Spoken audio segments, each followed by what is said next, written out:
Aim right, achieve big at KR Mangalam University.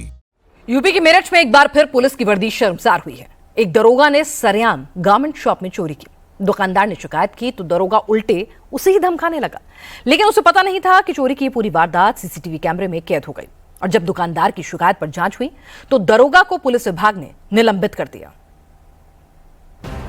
दुकान के counter पर खड़े दारोगा ने पहला पैकेट उठाया, फिर दूसरा, फिर तीसरा और आखिर में चौथा झोला उठाकर चलता बना। दारोगा ने दुकानदार को ना तो पेमेंट किया, ना ही दुकानदार से कोई बात की, बस सामान उठाया और वहां से रफू चक्कर हो गया। गारमेंट शॉप में दिन दहाड़े चोरी के इन विजुअल से पहले की तस्वीरें भी देख लीजिए। दुकान के काउंटर पर लोगों की भीड़ है, लोग खरीदारी कर रहे हैं। थोड़ी देर बाद दारोगा दुकान में एंटर होता है और काउंटर के एक कोने में खड़ा हो जाता है। दुकानदार और उसके साथ काम कर रहा शख्स सामने बैठे कस्टमर के साथ व्यस्त है।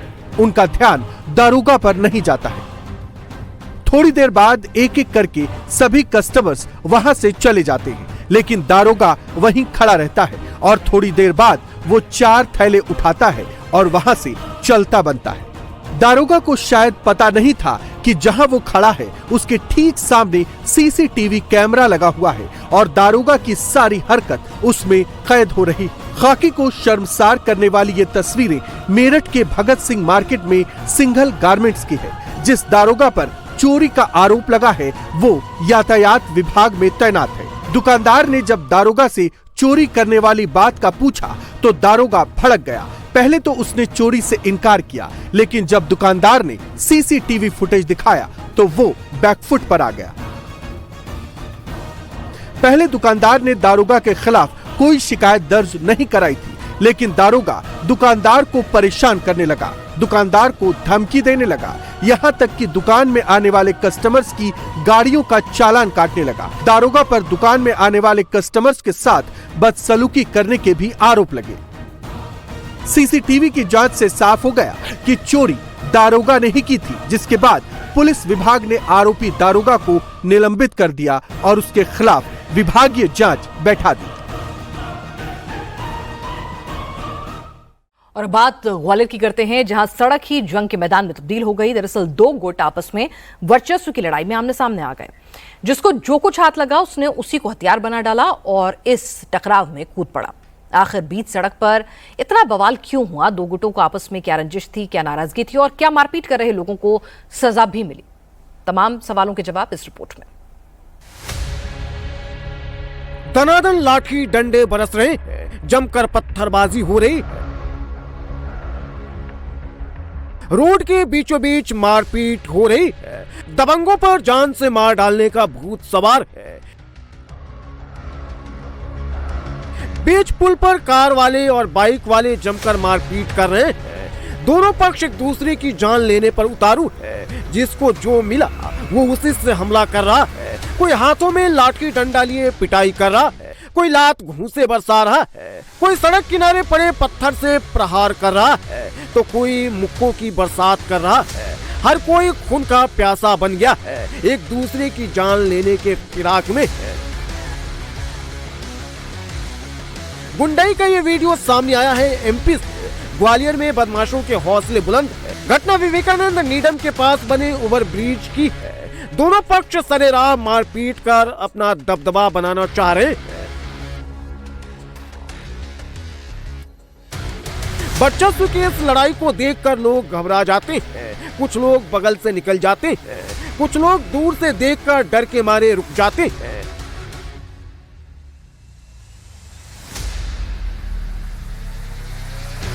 अब तक की जानकारी में यह सामने आया है कि यह मारपीट रोड रेज या एक्सीडेंट जैसी घटना की वजह से नहीं, बल्कि पुराने विवाद के चलते हो रही है।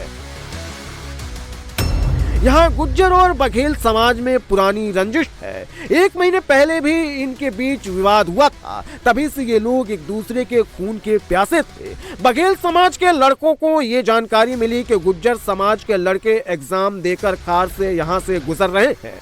अपने दुश्मन की लोकेशन मिलते ही दबंग बाइक से पीछा करके बदला लेने पहुंच गए। कार में तोड़फोड़ की गई।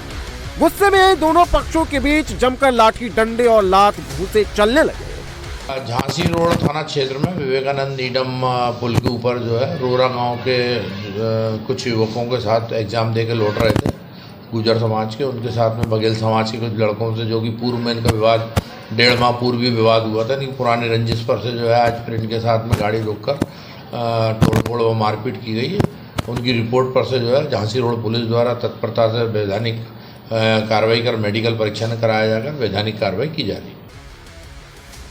पुलिस ने दोनों ही पक्षों की तरफ से मामला दर्ज कर लिया है। घटना की जांच पड़ताल की जा रही है। मारपीट का वीडियो सोशल मीडिया पर वायरल हो रहा है। वायरल वीडियो से इनकी पहचान की जा रही है।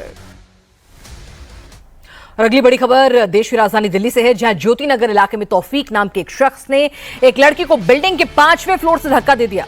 लड़की नेहा ने दम तोड़ दिया, उसकी मौत हो गई है। लड़की के पिता ने आरोप लगाया कि आरोपी तौफीक घर में बुर्का पहनकर दाखिल हुआ था। तौफीक नेहा की फैमिली को करीब 3 साल से जानता है।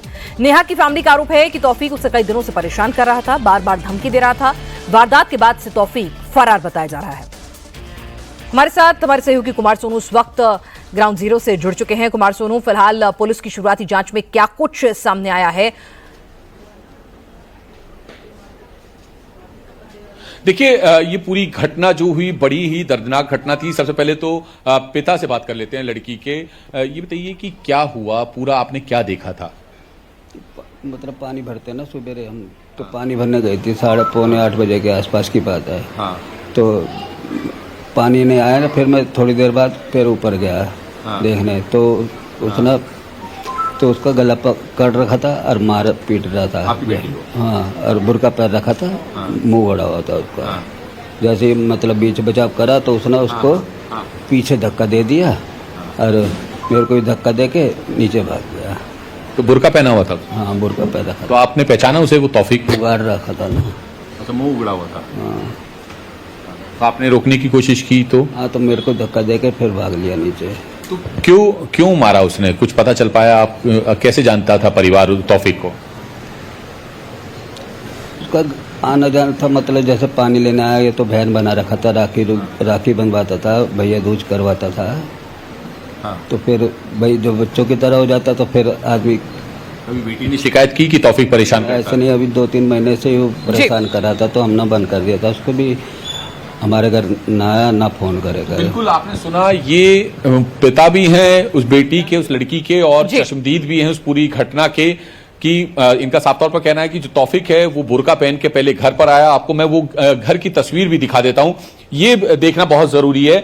ये देखिए, ये 5 मंजिला इमारत है और 5वीं मंजिल से यानी कि छत पर जब वो पानी भरने के लिए गई हुई थी लड़की मृतका, तो उस दौरान जो है तौफीक बताया जा रहा है कि बुर्का पहनकर पहुंचा। उसके बाद उसकी कहासुनी हुई और वो गला दबा रहा था, तो उस दौरान उसके पिता जो है ऊपर छत पर पहुंचे तो देखा कि तौफीक उनकी बेटी का गला दबा रहा है। उन्होंने बचाने की कोशिश की तो उसी दौरान उसने उसको उठाकर नीचे फेंक दिया, जिसके चलते उसकी मौत हो गई। पिता का ये तर्क है कि बहन मानता था, राखी बनवाता था, भैया दूज करवाता था, और उसके बाद फिर पिछले 3 महीने से नेहा कंफर्टेबल नहीं थी, शिकायत की और फिर ये घटना को अंजाम दिया गया। लेकिन ये एक फैमिली का पॉइंट ऑफ व्यू है। पुलिस की जांच जारी है। अपडेट के लिए आपका शुक्रिया।